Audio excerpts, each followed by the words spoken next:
So our latest report looks at December data, and actually December marked the slowest month for rental demand that we've seen in almost 2 years, which caps off 5 straight months of declining prospects since the peak in July, which July is normally the yearly peak, but since then, obviously, it's been coming down, and now we're at a point now where the demand is extremely low.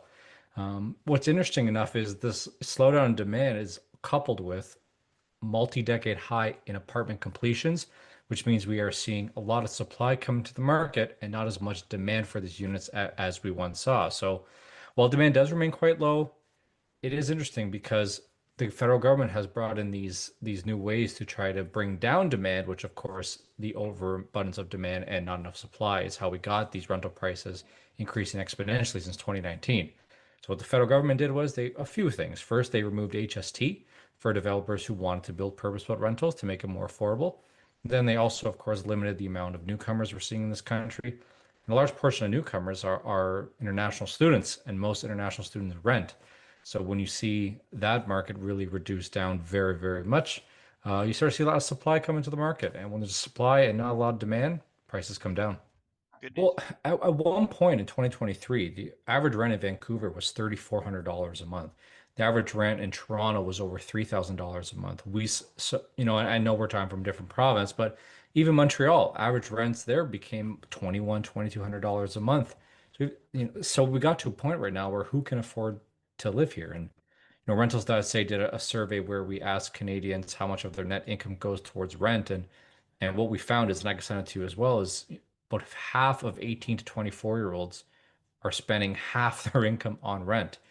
And it makes sense when you see what rental prices have become.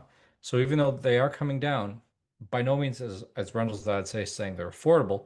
It's just if you are looking to find a rental, I think there's a lot of advantages right now because if you go to any major city's listing site, and I encourage you to go rentals.ca/Montreal, for example, or Brossard or Laval, wherever you're looking, you will see move-in incentives because rental housing providers are getting really reluctant to reduce prices more.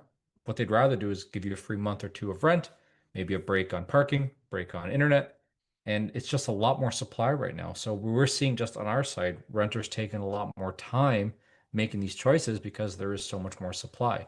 And what else is happening, not to go on too long, but we are seeing in-place renters having a little bit more choice as well. So let's say I'm a renter in Vancouver and I signed a lease 4 years ago. My rent was $3,300 a month. Well, now I look, the average rent in Vancouver is $2,600 a month. There's a lot more supply, and a lot of these buildings are giving me a month or two of free rent. Why don't I move? And this is something that's happening in most of Canada's major cities. Montreal is no different. A lot of these rental markets now are much more in favor of the renter.